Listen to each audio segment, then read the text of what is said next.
নমস্কার, প্রতিদিনের মতো আবার একটা নতুন ব্লগ নিয়ে এসে তোমাদের জন্য আমি হাজির। হ্যাঁ, আমি থাকি ওয়েস্ট বেঙ্গল, পুরুলিয়া ডিস্ট্রিক্ট, রঘুনাথপুরে আমার বাড়ি। আমার ব্লগগুলো তোমাদের কেমন লাগে অবশ্যই কিন্তু কমেন্ট করে জানিও। হ্যাঁ, এই ভিডিওটা আমার হচ্ছে আমি বাইরে ঘুরতে গিয়েছিলাম, সেখানকার ভিডিও।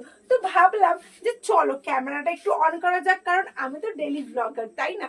যেখানেই যাই বাপু যাই করি না কেন, যতটুকু ক্যামেরায় নেওয়া যায় ততটুকু কিন্তু আমি ভিডিওতে নেওয়ার চেষ্টা করি আর তোমাদের সাথে শেয়ার করি।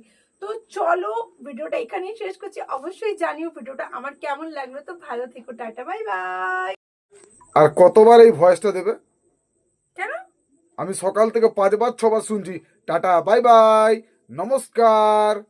না, একটা ভয়েস, একটা ভিডিও করতে গেলে তার পিছনে প্রচুর পরিশ্রম থাকে। হ্যাঁ, একটা ভিডিও যখন অন করি পাবলিকলি, তো তার পিছনে না গাটস চাই, বলে না জিগড়া চাই।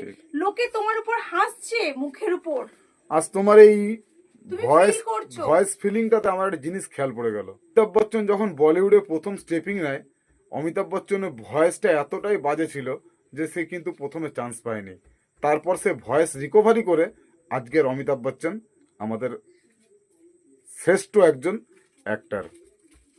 তো আমি যেটা বলছিলাম, ভিডিওতে ভিডিও অন করে কথা বলাটাও কিন্তু একটা মানে জিগড়া চাই। পাবলিকলি লোকে তোমার উপর হাসছে, তোমাকে নিয়ে ক্রিটিসাইজ করছে, আর তুমি সেগুলোকে ইগনোর করে তুমি কিন্তু ভিডিওতে ফোকাস। সত্যি কথা। আর ঠিক সেরকম তুমি ভিডিও এমনি সাইলেন্টলি ভিডিও নিয়ে নিলে, যা সাউন্ড আসলো আসলো, কিন্তু তুমি কিছু বললে না।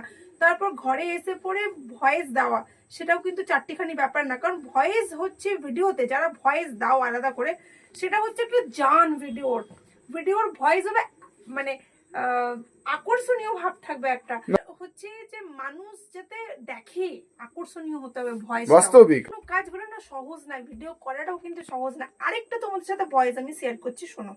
নমস্কার, এই কেকটা আমার আদ্রা টিআরএম অফিসে গিয়েছিল, তারা কাস্টমাইজ করতে চেয়েছিল, কিন্তু দুর্ভাগ্য আমার কাছে সময় অনেকটাই কম ছিল, যার জন্য আমি আমার মতো করে দিয়েছি। তোমাদের কেমন লাগলো নিশ্চয়ই জানিও।